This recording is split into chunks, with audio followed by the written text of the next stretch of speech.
Well, as parents, it can be hard to talk to your kids about money. But as the world becomes more cashless, it's even more important now than ever that we have these talks about cash. Anthony Delany is an author who has written multiple children's books on the subject. Joins us now for Unfiltered. Anthony, good to see you. Thanks for taking some time and joining us here. What age do you recommend parents start talking to their kids about their finances? Honestly, as soon as they can understand what money actually is. We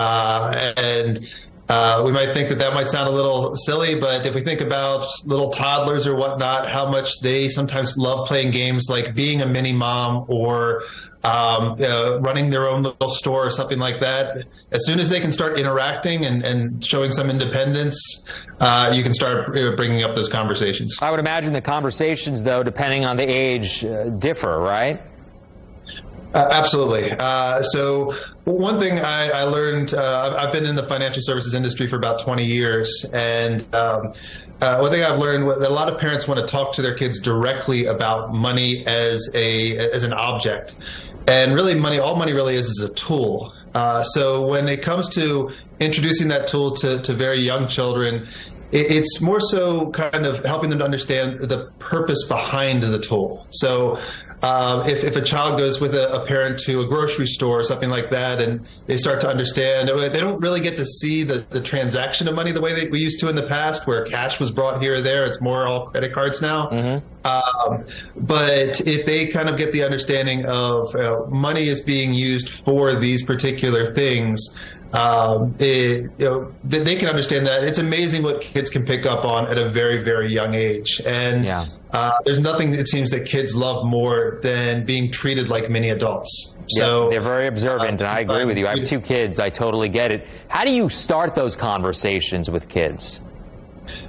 So every family's different, and everyone's situation is a little bit different. Honestly, one of the reasons I introduced, I originally started writing books, self-help books for adults that dealt with finance, but because I received so many of these questions, I thought that what's one great way that you could start these conversations? And books seem to be a great, more specifically children's picture books seem to be a great way of bridging that gap where you introduce a story, and kids love to learn through stories. I've learned from one parent to another that if you tell kids what to do, the likelihood of them doing it is maybe 50-50. But if you give kids an experience and they get to kind of think about that experience, then all of a sudden they're a lot more engaged and a lot more willing to get a lesson from the experience. So when you read picture books, if we think about the stories that we grew up with, we learned lessons through those books. So we didn't know that we were learning lessons at the time. But one great way to kind of have the conversation with children is find something that they're interested in, find something they have a passion about.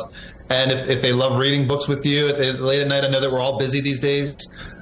Just having a quick story that discusses some type of basic financial concept can be all that it takes to really, at a minimum, start a conversation. Sure. Ask the child what they're thinking or what they're thinking about after they see someone go through something. How do you know when is enough or not enough when you're having these conversations? So I'd say the first thing is that when a lot of parents, they want their kids, we all want our kids to do better than us in a weird way. And honestly, it's really hard to define what that means in terms of success. You know, do we want them to be smarter than us or make more money or have a bigger house or who knows what? But I think a lot of times parents want to teach kids things that they don't fully understand. As an example, a lot of parents really want to teach their kids how to learn how to trade stocks and things like that from a very, very early age. And the reality is that until young children have kind of a better understanding of their emotions and their decision making, if you start to introduce concepts to them that involve a lot of emotion, trading stocks or investing can be a very emotional process for anyone of any age. But if you start introducing those concepts at a young age, that can actually potentially do more harm than good, because they may start to associate the feelings that they have when the stock goes up or stocks goes down as the emotions that they can't fully grasp at that particular stage in their life. Thank you so much for taking some time. We'll put the information about your books up on our website, wishtv.com. We really appreciate you being with us. Absolutely. Thank you so much. Have a great day. Thank you.